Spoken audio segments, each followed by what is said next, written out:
A very strong woman.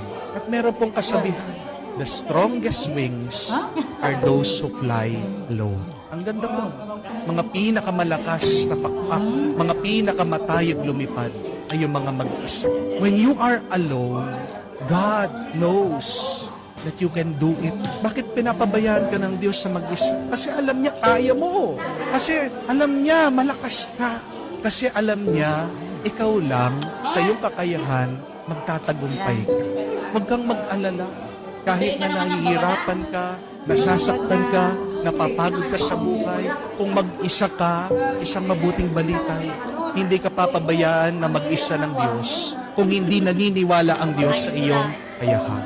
Remember this, our pains teach us to be stronger.